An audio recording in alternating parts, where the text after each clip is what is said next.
We're back with award-winning Haitian American journalist Edvige Jean Francois. Edvige, thank you so much for sticking around with us to continue to talk about this. So I want to talk to you a little bit more about this devastation. It's a lot to take in emotionally for people in Haiti and for those who have family over there who live right here like you and I in the U.S. They share some of the stories of the people there and what their experience has been like.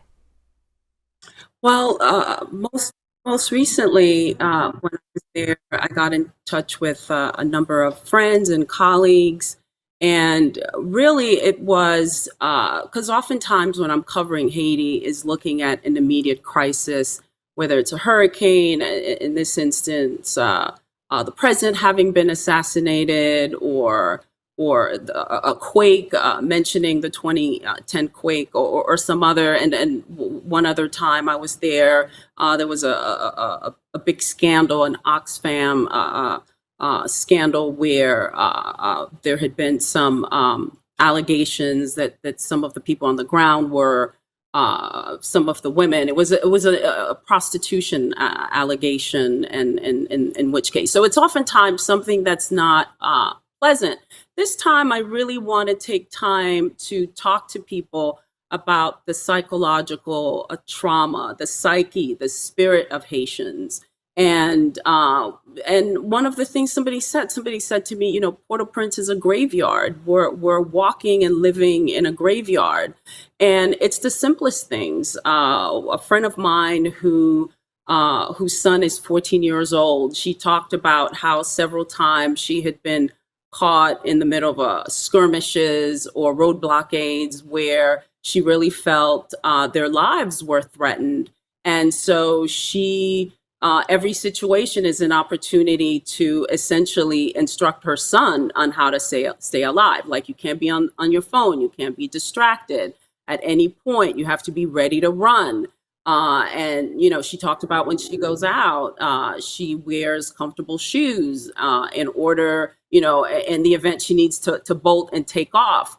I talked to one woman, her birthday, in fact, was July 7th, on the day that the president was assassinated.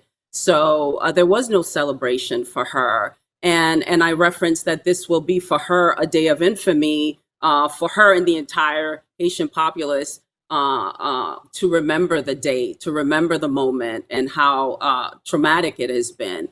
And also, too, she talked about the year before last year, she wasn't able to celebrate her birthday on July 7th because there was a curfew. COVID was a scary situation at the time. There was a lot of gang violence and killings.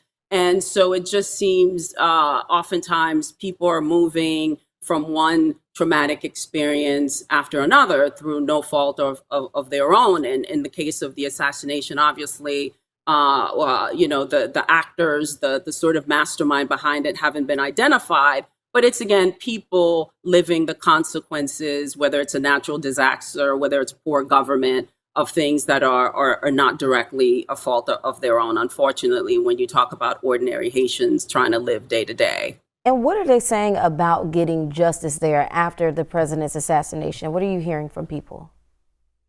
Well, I mean, I think that the average Haitian doesn't have much faith that there will be justice. I mean, there's been a judge appointed to sort of oversee the investigations, such as it were, and also to some of the people involved in collecting evidence are afraid, for their own lives. And, some people are sort of are not necessarily sticking their head out to sort of boldly wrap their arms around this investigation. So it's the fear for their own lives. It's also you have people who are who are in doubt that, that they will get sort of like an answer or resolution, even though more than 40 people, people have been investigated. Their, mercenaries have been jailed, and the investigation continues. But it's still, I think if you talk to the average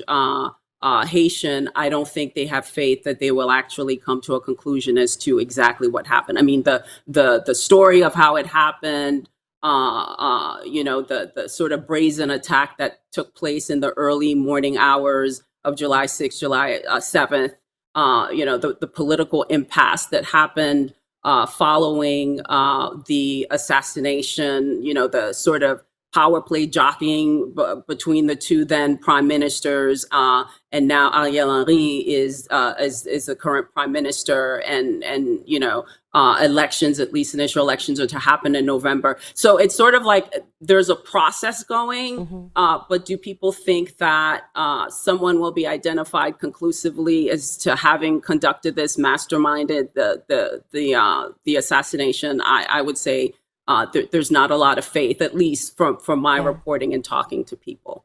Well, Edvige, Haiti is already struggling with poverty. We've talked about that. Gun violence, you talked about that. And even suffering from the loss of the president, we mentioned that as well. What have you learned in covering the country about its ability to rebuild after experiencing such trauma? Well, I mean, I guess I always, when I talk about Haiti, I talk about the Haitian people, and then I talk about Haiti, the country, the machine, the political institution.